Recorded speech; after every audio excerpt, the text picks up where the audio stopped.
Hi, I'm Jessica.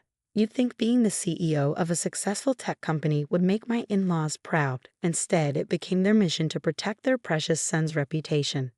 Let me tell you how I discovered just how toxic success can be, especially when it threatens fragile egos. And not just any egos, those of your husband's parents. You're working late again.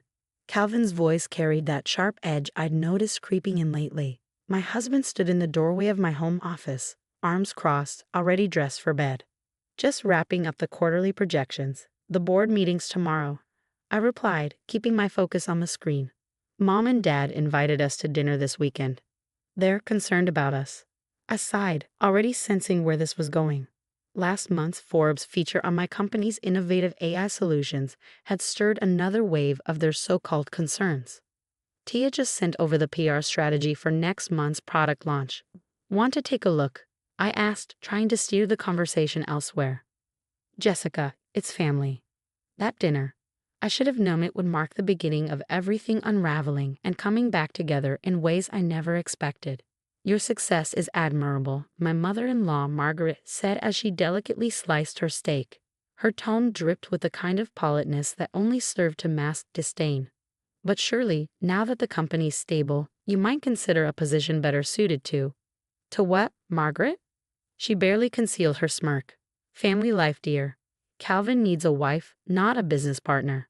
I felt Calvin stiffen beside me, but as always, he said nothing. Standing up to his parents had never been his strength. Thank goodness for Aaron.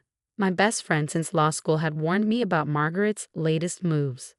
Over coffee that morning, she'd said, "They're consulting corporate lawyers, Jessica. They're looking for ways to push you out. Something about traditional family values." I brushed it off, naive enough to think Calvin would never allow it. "Are you sure about that?" Erin had asked, her voice heavy with skepticism. Now, as I sat through dinner, her warning echoed in my mind. My phone buzzed under the table. "Tia, board member chatter. Your in-laws are making moves. Call me ASAP." Margaret's satisfied expression told me she thought she had all the power. Her country club connections and old money influence might make her formidable, but she had no idea who she was up against. "More wine, dear?" Margaret's syrupy voice was laced with venom. "No thanks, I have an early meeting." I stood pushing my chair back with deliberate calm. "Calvin, are you coming?" His hesitation spoke volumes. I didn't wait for an answer. Walking to the car, I texted Erin. "You were right, time to play hardball." Her reply came instantly, "Already on it. Bring evidence tomorrow." The whispers had started small, concerned glances at charity galas, subtle remarks about work-life balance. But now it was escalating. They're systematically contacting every major stakeholder. Ariel, the only other female board member, explained over lunch. Margaret's hosting private dinners to paint you as a threat to traditional family values. This goes deeper than we thought. Scott, an investigative journalist I'd helped years ago, slid a folder across the table. Your in-laws have ties to 3 board members' wives, all part of the same country club committee. Tia grabbed the folder, her PR instincts kicking in. They're building a narrative. The career-obsessed wife destroying their son's masculinity. Classic manipulation. My phone buzzed again. "Calvin, Mom says you haven't RSVP'd for their anniversary gala." I stared at the screen, rage simmering. "Me, I'm running a company, Calvin. Your mother's party isn't my priority." His reply came swiftly. "This is what they're talking about, Jessica. You never make time for family anymore." Hands trembling, I hung up when had my ambitious, supportive husband turned into his parents' puppet. "They've got their hooks in him," Erin muttered as she reviewed the evidence Scott had gathered. "But they made one crucial mistake." "What's that?" "They put everything in writing. Emails, texts, meeting minutes from their precious country club. They were so confident, they got sloppy." That evening, I found Calvin in his study, looking troubled. "The company's stock dropped 2 points today," he said, his tone uneasy. "Rumors are spreading, and maybe they have a point." I froze. "What does that mean?" "Victoria. Dad says a wife should," he faltered. "Should what?" I snapped. "Know her place?" His silence felt like a slap. "Tell me, Calvin, did you marry me because you wanted a trophy or because you loved who I am?" He didn't answer, My phone lit up with a message from Ariel. Emergency board meeting call for next week. They're making their move. I forwarded it to Erin, adding, time for plan B. Her reply came instantly, already in motion. Meet tomorrow at 7. Bringing Scott and the evidence. Later that night, lying awake in bed, I heard Calvin on the phone in the hallway. Yes, mother, I understand. No, she doesn't suspect anything.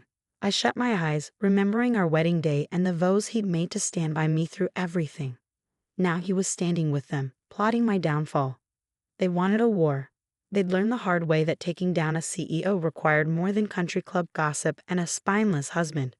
The next morning, Scott spread a stack of photos across my office table. Every so-called protest outside your office, paid actors, he explained. Here are the invoices. Margaret's assistant accidentally sent them to her personal email instead of her burner account. Tia whistled. Amateur hour. I've got social media evidence too. Every viral post about toxic female CEOs destroying families, all traced back to accounts tied to Margaret's social circle. Erin leaned forward, holding up her tablet. And here's the real smoking gun. Remember the harassment complaint from last month? Margaret wrote it herself. She used her country club friend's daughter's name without permission. The girl's furious and ready to testify. Not only is that unethical, I said, flipping through the documents, it's a major legal liability. It gets better, Scott added, sliding another folder forward. They hired private investigators to follow you. Pay for with your brother-in-law's company credit card. Not very subtle. Before I could respond, the door burst open. Calvin stood there, red-faced. You're investigating my mother? No, I said evenly. I'm investigating the people trying to destroy my company. The fact that your mother's behind it is her choice, not mine. She's just trying to protect our marriage. By committing fraud? By paying protesters? That's not protection. Calvin, that's persecution. Your mother hired people to stalk me. You're twisting everything, he shouted. Mom says. Mom says? I interrupted. When did you stop thinking for yourself, Calvin?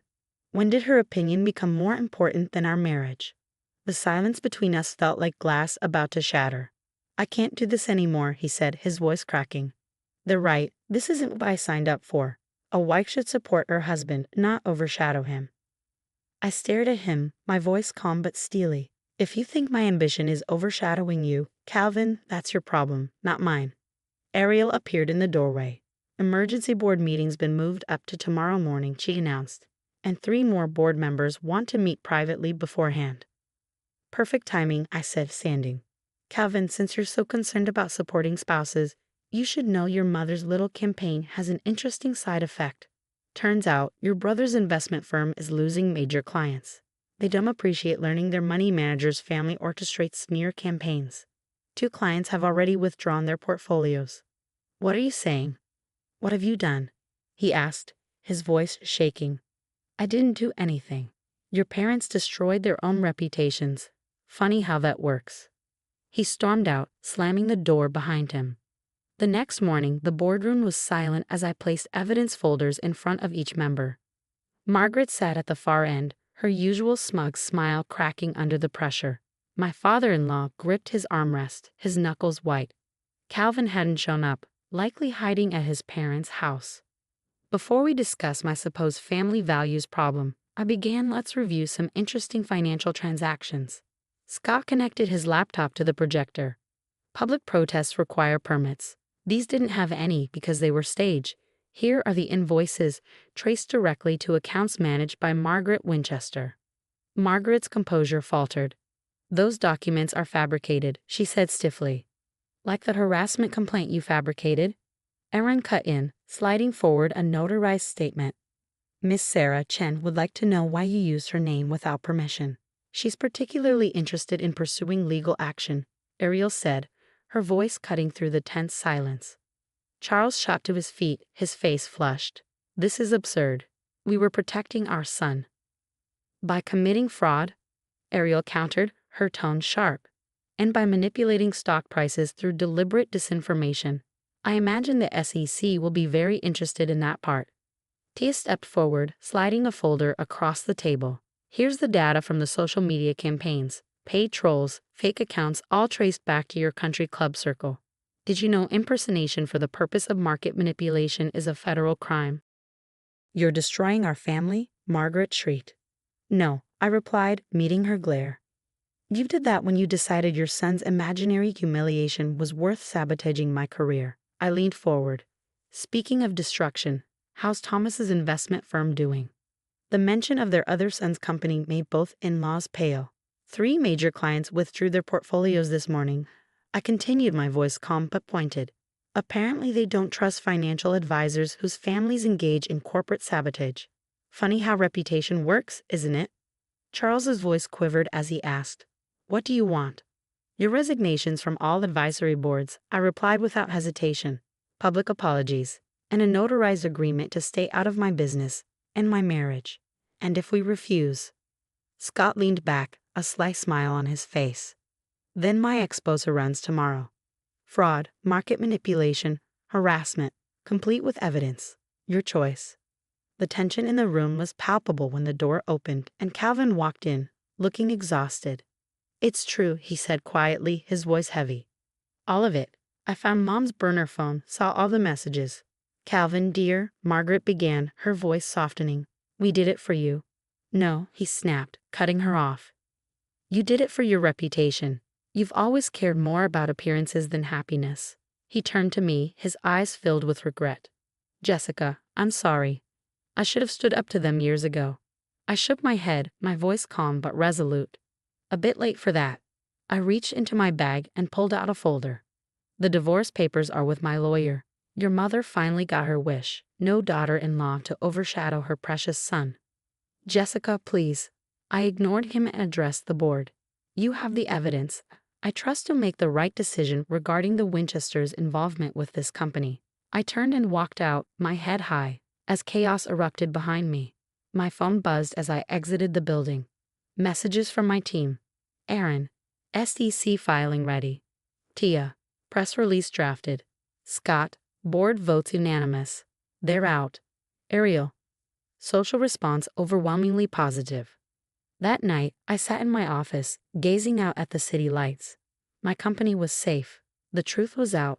The in-laws' reputation was in tatters. And somewhere across town, Calvin was finally learning that actions have consequences. Sometimes the best revenge isn't just success. It's ensuring everyone knows why they failed. A deeper conversation. This story explores a difficult question. In a marriage, where should your primary loyalty lie? With your spouse or your parents? Jessica's situation reveals a harsh reality many face. Choosing between personal success and a marriage strained by toxic in-laws. Was Calvin's betrayal worse because he initially supported Jessica's career, or was his family's manipulation so intense that he deserves some understanding? At what point does family pressure cross the line into emotional abuse? If you discovered your in-laws were actively trying to destroy your career, would you give your spouse time to choose sides, as Jessica did, or is that kind of betrayal an immediate deal breaker? What's your breaking point? Share your experiences and thoughts in the comments. Your perspective might help someone facing a similar situation. If you found this story thought-provoking, hit that like button and subscribe for more explorations of complex family dynamics. Let's talk about it below, because sometimes the most painful betrayals come from those who promise to stand by us. What would you have done in Jessica's shoes?